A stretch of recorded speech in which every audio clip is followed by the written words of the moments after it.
Bismillahirrahmanirrahim. Assalamualaikum warahmatullahi wabarakatuh. Alhamdulillahirabbil alamin wa bihi nasta'inu ala umuri dunya waddin. Asyhadu an la ilaha illallah wahdahu la syarika lah wa asyhadu anna Muhammadar Rasulullah. Allahumma shalli ala sayyidina Muhammad wa ala ali sayyidina Muhammad. Rabbi shrah li sadri wa yassir li amri wahlul 'uqdatam min lisani yafqahu qawli. Amma ba'du. Tak lupa selalu kita ingatkan, marilah kita selalu mensyukuri nikmat-nikmat Allah dengan memperbanyak puji-pujian kita, puji yang banyak. Karena Allah telah memberikan berbagai anugerah nikmat, terutama adalah nikmat iman.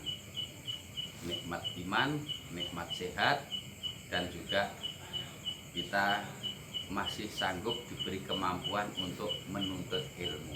Itu merupakan nikmat yang sangat luar biasa. Tak lupa sholawat dan salam semoga tetapkan pada junjungan kita Nabi Agung Muhammad Sallallahu Alaihi Wasallam. Bapak-bapak semuanya, semoga kita senantiasa selalu mendapatkan rahmat, liburan rahmat, hidayah, dan juga ampunan, serta diberi kekuatan untuk menjalankan roda kehidupan dalam bentuk beribadah kepada Allah Subhanahu wa Ta'ala. Ya, kita awali baca suratul Fatihah bersama-sama. Al-Fatihah. A'udzu billahi minasy syaithanir rajim. Bismillahirrahmanirrahim. Alhamdulillahi rabbil alamin. Ar-Rahmanir-Rahim. Maliki yaumiddin. Iyyaka na'budu wa iyyaka nasta'in. Ihdinas siratal mustaqim. Siratal ladzina an'amta 'alaihim ghairil maghdubi 'alaihim waladdallin. Santai aja kalau sambil ngerokok nggak apa-apa. Biar nggak terlalu tegang. Ya, kita masih melanjutkan surat Yasin ya. Surat Yasin sampai ayat, kira awali dari ayat 70. Nah, dalam ayat ini Allah memberikan tanda-tanda tentang kebesaran Allah, yang mana kebesaran itu selalu kita gunakan setiap harinya.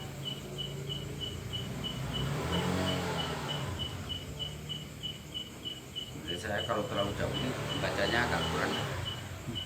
A'udzu billahi minasy syaithanir rajim. Bismillahirrahmanirrahim. Awalam yaro anna khalaqna lahum mimma amilat aydina an'aman fahum laha malikun. Ini artinya, dan tidaklah mereka melihat. Awalam yarau, alawam. Jadi kalau ada lam itu tidaklah. Awalam yarau, dan tidaklah. Anna kholakna, mereka melihat bahwa kami telah menciptakan. Kholakna mimma amilat aidina an'ama fahum laha malikun, hewan ternak untuk mereka, yaitu sebagian dari apa yang telah kami ciptakan dengan kekuasaan kami, lalu mereka menguasainya. Dan tidaklah mereka melihat bahwa kami telah menciptakan hewan ternak untuk mereka, yaitu sebagian dari apa yang telah kami ciptakan dengan kekuasaan kami, lalu mereka menguasainya. Jadi hewan ternak itu Pak, itu ada di Quran Pak. Jadi kayak kambing, sapi, itu semua yang ternak, disebut ternak, ternak itu ada di Quran. Jadi semua kehidupan itu ada. Dan Allah menciptakan hewan ternak. Kemudian Allah menciptakan hewan ternak, tapi manusia merasa menguasainya, merasa sanggup menguasainya. Makanya sebenarnya kalau Bapak melihara hewan ternak, misalnya ternaknya sakit atau apa, ini ayat ini dipahami. Jadi kalau Bapak mau beternak itu ayat ini bisa dipahami terus. Misalnya Bapak sebelum melihara itu baca ayat ini, kemudian biar ternaknya itu nanti bisa takluk, bisa tunduk, termasuk maksudnya itu kalau ada kendala penyakit atau apa saja itu kita serahkan kepada Allah. Jadi manfaatnya selain ayat ini sebagai kejelasan, itu juga memberikan, itu bisa diamalkan untuk orang yang sedang beternak. Dibacakan ayat itu dalam beternak. Misalnya dibacakan pagi, siang atau apa, dibacakan di depan kandangnya atau apa, biar apa? Biar ternaknya itu mulus, sehat, dan juga semoga kekuasaannya itu tidak dipindah tangan. Maksudnya pindah tangan gimana? Udah melihara capek-capek diambil orang, itu kekuasaannya pindah tangan. Jadi ini semacam ikhtiar. Jadi ikhtiar. Jadi kita melihara hewan ternak itu juga ada dasarnya. Tapi boleh di situ amalkan ya. Boleh. Iya. Kan ayatnya ada. Jelas, jadi ini memang kaitan dengan ternak. Iya. Nah, jadi mengamalkan ayat untuk kehidupan ya seperti itu. Jadi jangan asalnya bacakan ayat ini biar begini, tapi nggak jelas untuk apa. Kali ini ayatnya jelas. Iya. Ayat tentang beternak. Allah menciptakan ternak. Kemudian ternak itu diciptakan untuk mereka itu untuk manusia yang melihara, yang mau berusaha ternak itu. Ya, berarti itu namanya perintah Allah namanya itu ya. Iya. Kemudian sebagian dari apa yang telah kami ciptakan dengan kekuasaan kami, lalu mereka menguasainya. Jadi manusia menguasainya. Kan kambing, sapi itu tunduk pada yang melihara, pasti tunduk. Ya. Bahkan termasuk binatang buas saja kayak anjing, kayak bahkan ada yang melihara harimau di rumah secara sendiri. Padahal itu bukan ternak, itu aja bisa tunduk kepada manusia yang meliharanya. Apalagi binatang ternak. Nah mungkin ada sebagian orang yang ngamalkan itu, termasuk kalau mau megang sapi, Ya. galaknya kayak apa, baca ayat ini, insya Allah sapinya bisa dikuasai. Iya mungkin. Nah, ya. terus seperti itu. Karena apa? Yang memberikan kekuasaan itu Allah. Iya. Biar kita bisa menguasainya. Ya, Terus dari ayat ini selain binatang ternak, selain dari surat Al-An'am, Allah juga menjelaskan. Jadi yang menundukkan semua binatang itu hanya Allah. Makanya kita berdoa minta kepada Allah dengan dasar firman-Nya Allah. Nah, makanya kemarin setelah baca ayat-ayat itu, terus kita mohon, ya Allah, Engkau lah yang menciptakan, Engkau lah yang beri kekuasaan, berilah kami kekuasaan untuk menguasai binatang itu. Jadi seperti itu.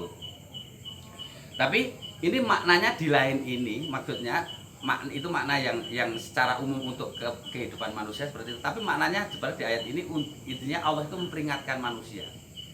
Kan kebanyakan manusia itu lupa dengan dia punya ternak. Ya. Coba sekarang ternaknya banyak, kecapean.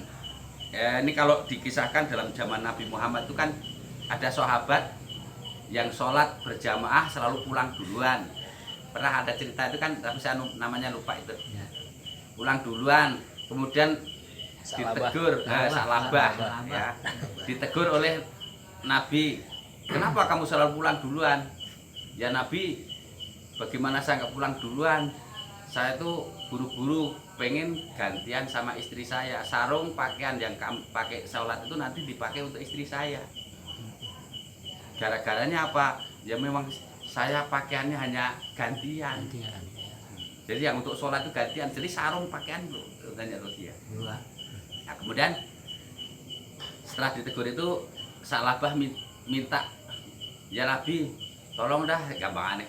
Tolong dah saya doain agar saya itu bisa kehidupan saya itu bisa baik, bisa meningkat.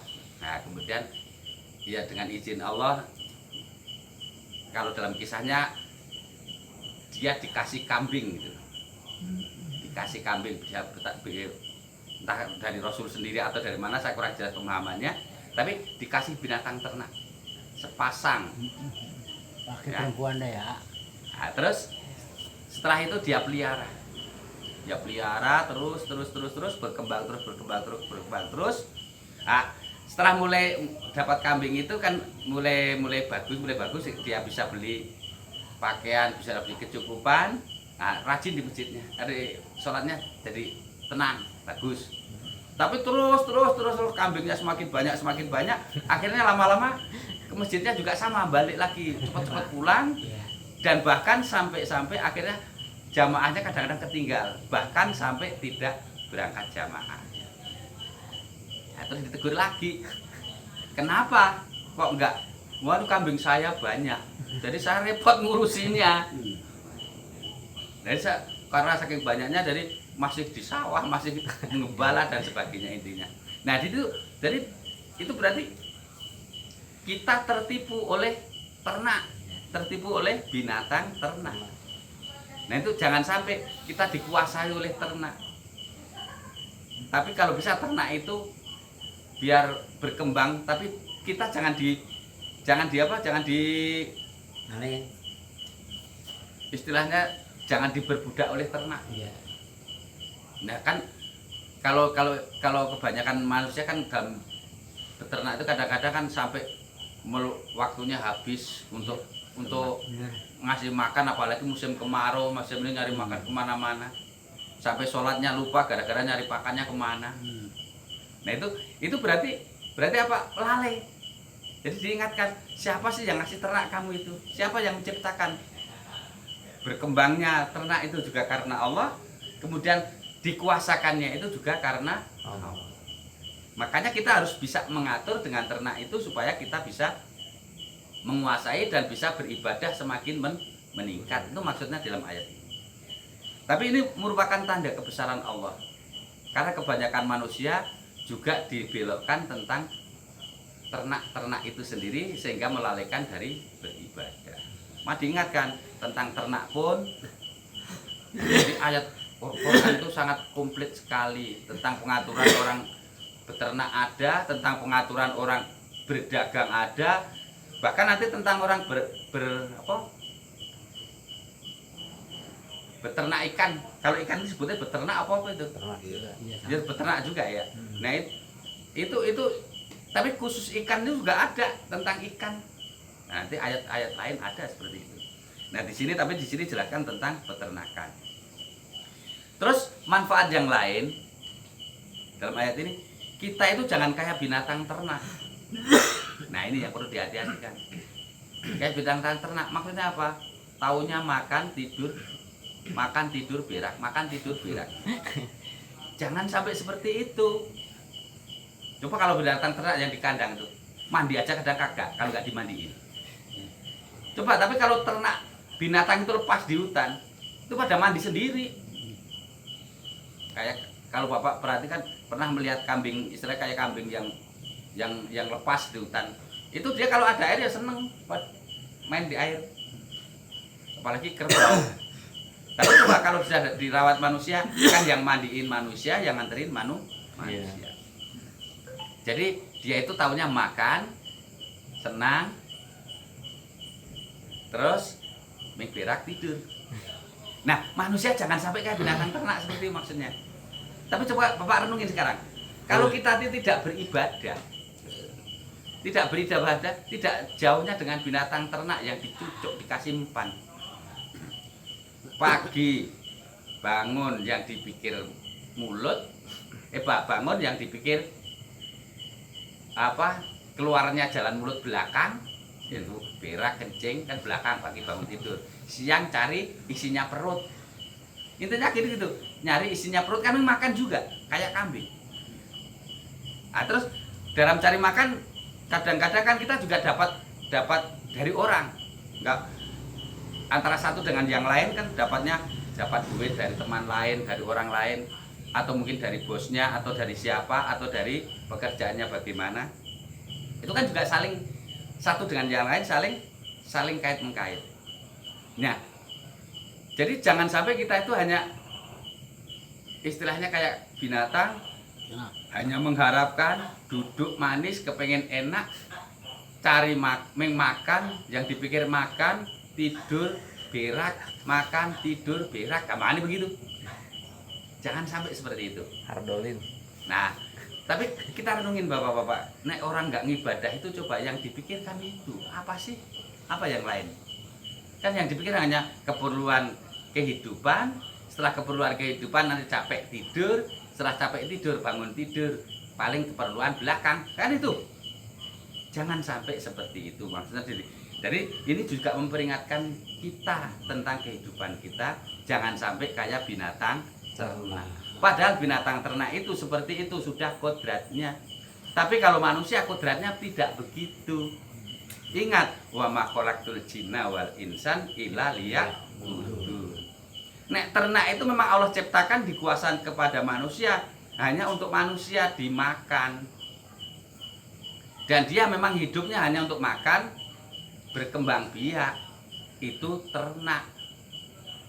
Dan kalau manusia hanya makan dan berkembang biak, ya tidak jauh dengan ternak itu tadi. Lupa yang dipikir makan nafsu. Nah itu bedanya apa kita dengan binatang. Jangan sampai seperti itu. Kemudian ayat berikutnya, wadalalnaha lahum faminha rakubuhum wa minha yakulun. Dan kami menundukkan hewan-hewan itu untuk mereka, lalu sebagian untuk menjadi tunggangan bagi mereka dan sebagian untuk mereka makan. Nah ini Bapak pernah dengar kan ada yang orang bisa menundukkan kuda yang bindal kayak apa? Ya baca ayat ini. iya, iya. Baca Bapak kalau orang beriman, beriman seruduk bisa. Ah, disinilah permasalahannya di situ. Ya iya. Permasalahannya di situ. Kalau kayak saya biar baca 100 kali seruduk bisa. Ya siapa saja ya tetap sebenarnya takut juga. Gitu. Tapi dasarnya di sini. Tapi bagi orang yang memang benar-benar sudah meyakinin, benar-benar dekat kepada Tuhannya, baca ayat ini. Imannya kuat. Tunduk. Iya. Makanya mungkin ada orang yang motong sapi garanya kapal Ya. sapinya nurut. Emang. Nah kalau yang nurut itu kalau mau untuk korban itu unta itu kalau mau dipotong Dia pasti nurut ya. nurut, Iya, ini betul. lehernya diangklungkan. Ya. Apalagi untuk dipotong untuk korban, dia langsung begitu. Istimewanya unta. Tapi ada juga orang motong sapi itu sapinya juga nurut, ada. Ya itu kemampuan orang. Iya. Ya mungkin memahami ayat ini. Iya. Yang jelas gimana pun juga manusia oleh Allah diberi kekuasaan menundukkan binatang.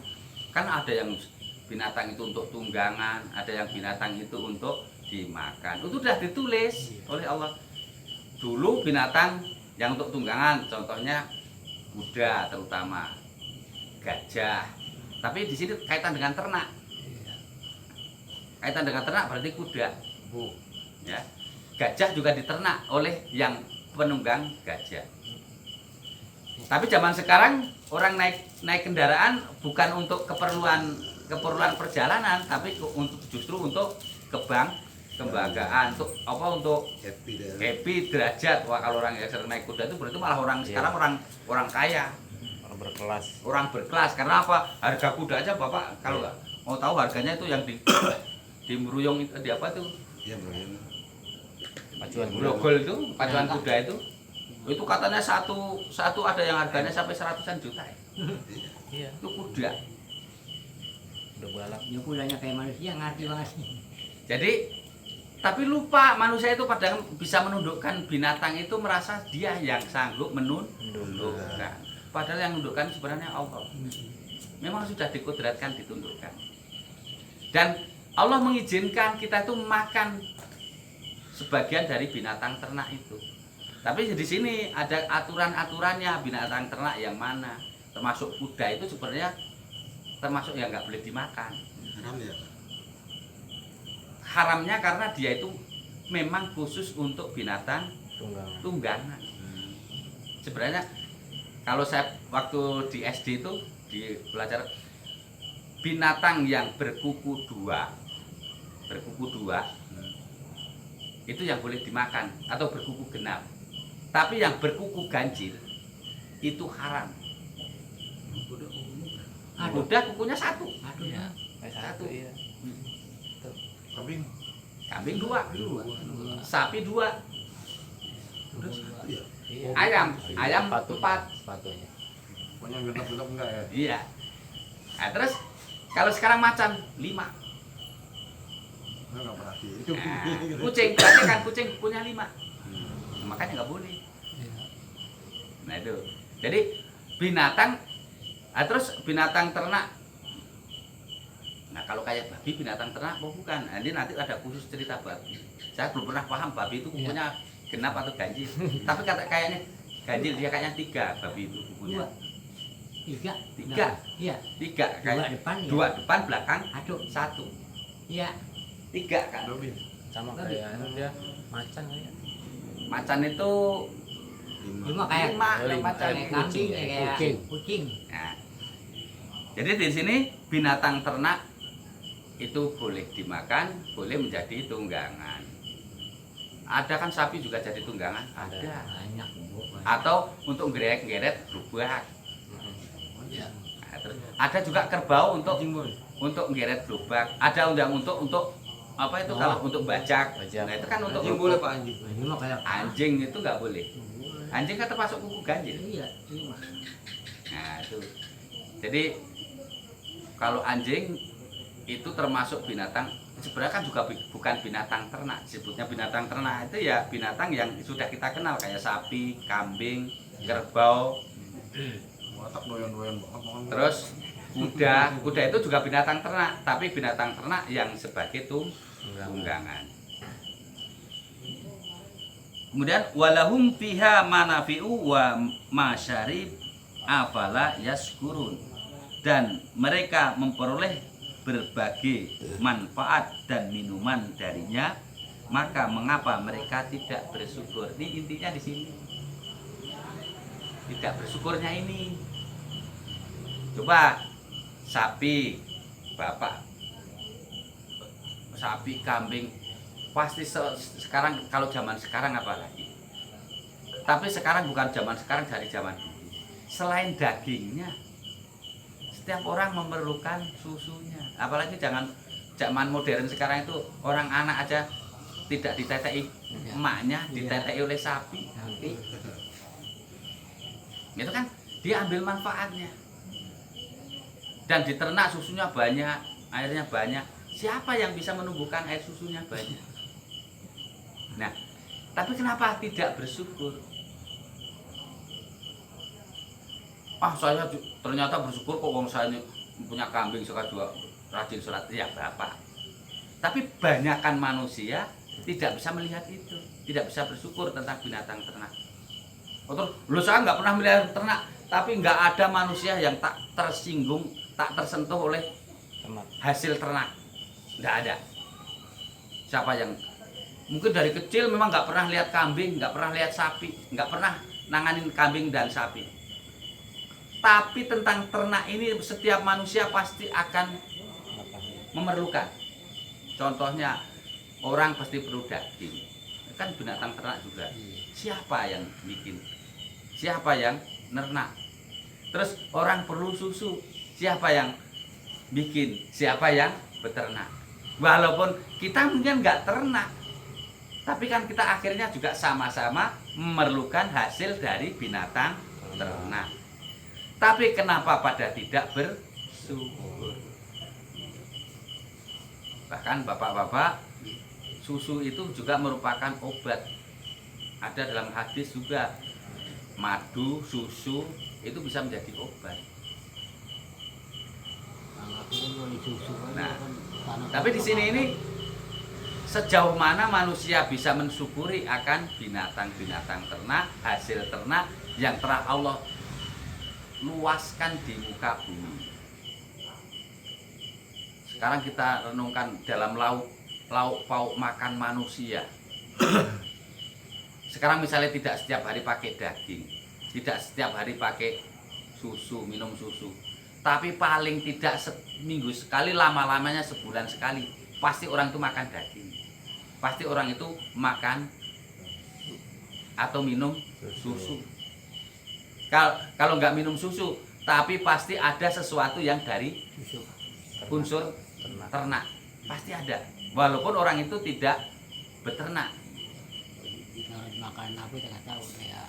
Nah sekarang makanan rata-rata, apalagi orang yang berkelas, kalau nggak pakai daging, merasa tidak ada lauknya kan? Iya. Entah dari ayam, entah dari kambing, entah dari sapi, yang bentuknya sate, yang bentuknya gulai, yang berbentuknya sop, yang berbentuknya macam-macam. Itu semuanya kan dari ternak. Tapi coba kalau renungin, kira-kira apakah setiap orang itu bisa merenungin setelah makan daging itu, ini sebenarnya Allah lah yang memang yang sudah mengkodratkan ini, maka bisa mensyukuri nikmat itu. Tapi sekarang renungin, pasti orang yang mengambil memang umum, daging memang umum, secara umum kalau daging itu untuk dimakan, dari binatang itu untuk dimakan, binatang itu untuk diambil susunya, itu kan hanya dipandang secara umumnya. Nah sekarang rubahlah pemandangan kita, itu kita kalau makanya disuruh bersyukur, melihat itu paling tidak bisa mengucapkan alhamdulillah. Makanya di dalam setiap kehidupan manusia itu bisa menjadi ibadah apabila bisa melihat tanda-tanda kebesaran Allah. Dalam ayat kemarin sudah jelaskan, Allah menciptakan bumi, tanah, kemudian menciptakan matahari. Nah sekarang di sini Allah menciptakan binatang ternak. Nah kalau kita bisa melihat tanda-tanda kebesaran Allah, kita itu setiap hari tidak akan tidak beribadah, walaupun bukan sholat, Pak. Jadi ibadah itu bukan berarti hanya sholat, Bapak-bapak. Jadi ibadah itu adalah bisa mensyukuri, bisa menerapkan, kita bisa hidup dalam kodrat dan irodat Allah. Sholat itu salah satu kewajiban yang menjadi tonggak orang ibadah. Tapi memang kuncinya orang bersyukur, diterima syukurnya adalah orang yang bisa menjalankan rukun iman dan rukun Islam. Bapak bisa alhamdulillah, tapi hatinya tidak sampai alhamdulillahnya, terus tidak melakukan ibadah, ya istilahnya misalkan kan banyak sekarang orang kalau dikasih alhamdulillah kan gitu, walaupun dia tuh sholat kagak, ngaji juga kagak, tapi tetap kalau dikasih pasti alhamdulillah, ya kan. Wong saya punya teman orang Kristen saja, kalau dikasih dia mengucapkan alhamdulillah. Nah ini berarti itu orang Kristen. Nah, terus bagaimana itu? Ya alhamdulillahnya baik-baik saja, nggak masalah. Tapi apakah itu menjadi nilai ibadah? Ya tidak ya. Yang menjadi tidak. Kenapa? Karena imannya tidak ada di dalam orang itu. Nah makanya dikatakan, mengapa kamu tidak bersyukur? Nah tandanya bersyukur buat orang beriman itu minimal, Pak, minimal rajin menjalankan sholat. Jadi kalau hanya syukur yang disebut baru alhamdulillah itu, kalau belum sholat itu syukurnya belum sempurna.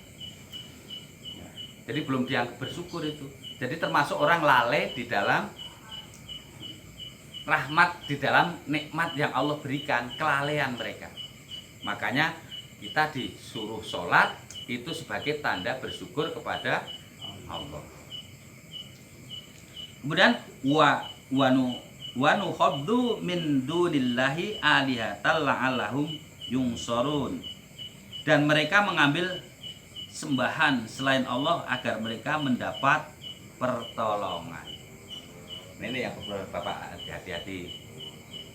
Ada orang yang mau beternak tapi tidak bersyukur kepada Allah, biar ternaknya lancar cari dukun, biar usahanya lancar dia melakukan ritual-ritual penyembahan berhala. Nah itu mencari, justru dia malah mengagungkan, bukan mengagungkan yang menciptakan ternak, yang menundukkan ternak, tapi justru mencari orang lain yang tidak sanggup ngapa-ngapa, tapi dijadikan dasar untuk menjadi perlindungan.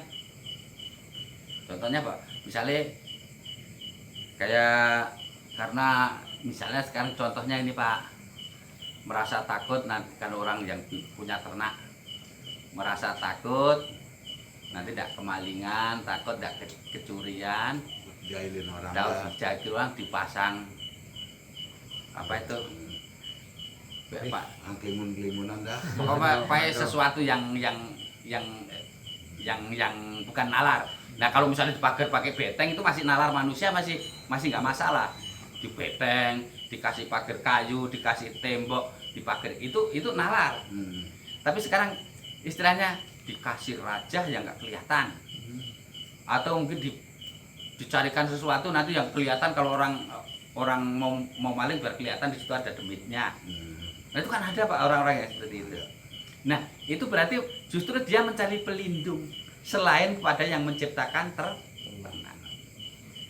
Tapi memang Pak, kadang-kadang lebih mudah itu dan lebih mudah berhasil orang mencari. Misalnya kita mau melindungi ternak itu orang lebih mudah menggunakan sihir, menggunakan ilmu-ilmuwan seperti itu daripada berdoa kepada Allah. Karena apa? Memang kata Allah tadi, yang akan keturutan, yang akan dikabulkan orang yang pandai bersyukur. Kalau yang nggak bersyukur ya sama aja. Orang musyrik dan orang musyrik ya sama. Jadi seperti itu. Kalau Terus punya tuyul itu gimana? nah ya sama, itu orang punya tuyul berarti sama saja dia mempersekutukan Allah, minta perlindungan, pertolongan kepada tuyul tentang harta. Iya. Seperti itu. Jadi maka jangan kita mencari sesembahan selain Allah, dan termasuk jangan sampai binatang ternak atau harta itu menjadi salah satu sesembahan kita. Kenapa? Ada kan kita bisa digolongkan orang yang menyembah Tuhan selain Allah kalau kita gara-gara ternaknya banyak, duitnya banyak, terus tidak nyembah Allah tapi merasa lah saya kan duitku banyak, hartaku banyak, saya bisa ngapa-ngapa dengan hartaku. Nah itu sama saja orang itu merasa ditolong oleh hartanya. Nah berarti kalau merasa ditolong oleh hartanya, itu orang itu sudah disebut mencari sembahan selain Allah. Nah, jangan sampai seperti itu. Maka yang benar bagaimana? Yang benar harta banyak memang boleh, perlu, kalau memang bisa. Tapi tetap itu karena Allah. Terus semuanya itu kita punya harta juga karena Allah, kita punya ternak juga karena Allah, kita bisa memanfaatkan ternak juga karena Allah, kita bisa memanfaatkan harta karena Allah. Atau mungkin bahkan kita tidak bisa semuanya itu juga karena Allah. Maka kalau melihat itu semuanya, nanti kita tidak akan menjadi orang yang menyembah Tuhan selain Allah.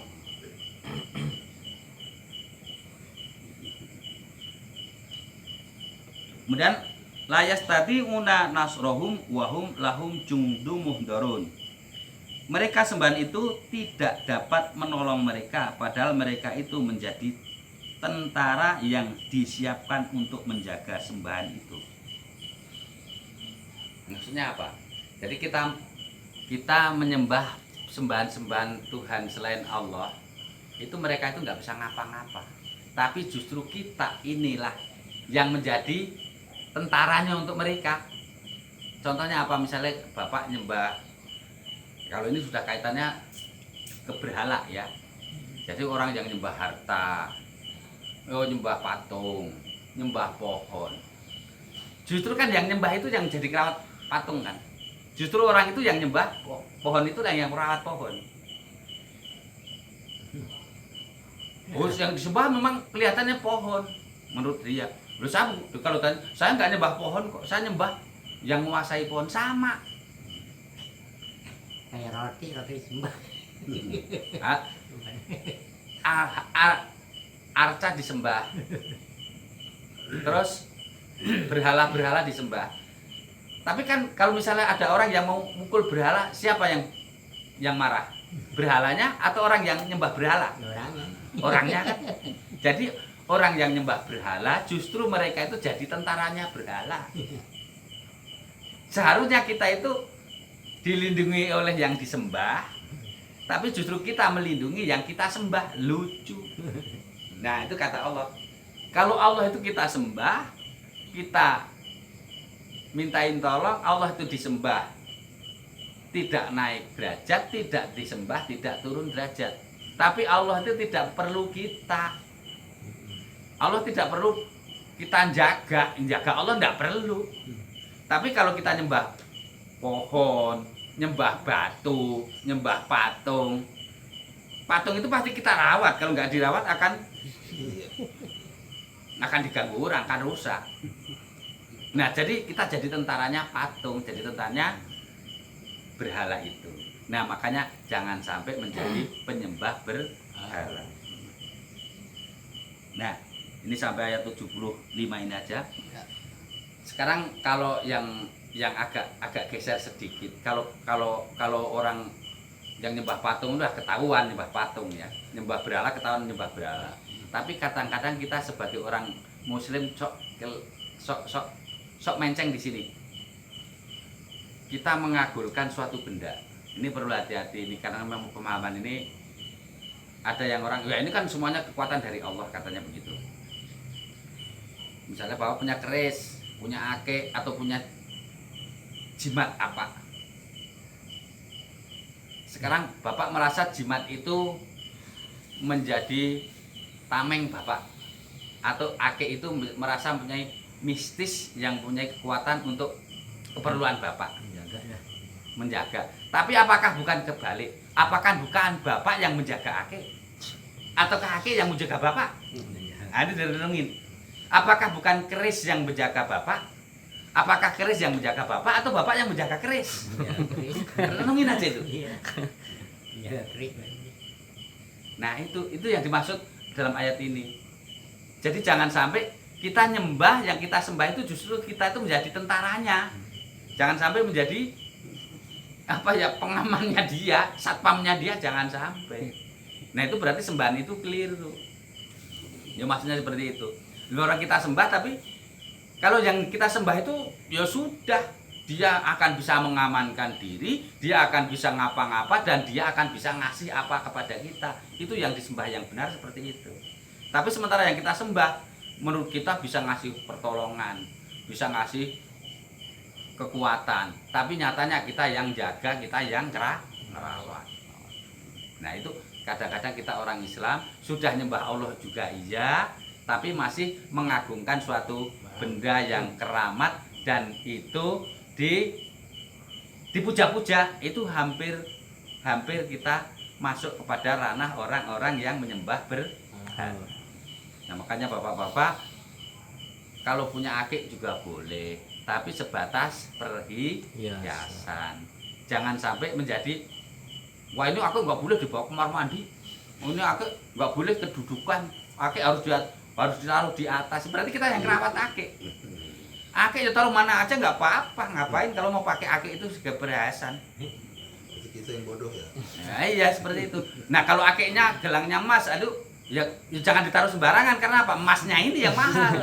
Itu bukan masalah akiknya yang ini, karena emasnya itu. Terus sekarang batunya itu kan batu itu ya batu, ya.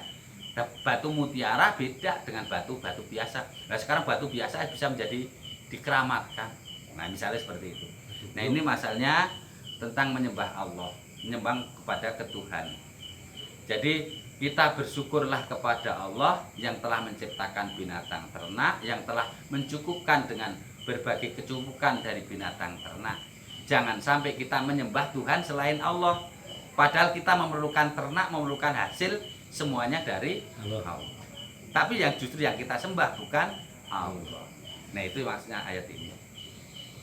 Nah, sampai itu aja dulu. Nanti kalau ada pertanyaan dipersilahkan. Kalau yang saya sampaikan itu benar, semoga ini hidayah dari Allah, dan kalau memang ada kekeliruan itu karena kekurang pemahaman saya dan kebodohan saya. Saya cukupkan sekian dulu. Assalamualaikum warahmatullahi wabarakatuh. Waalaikumsalam.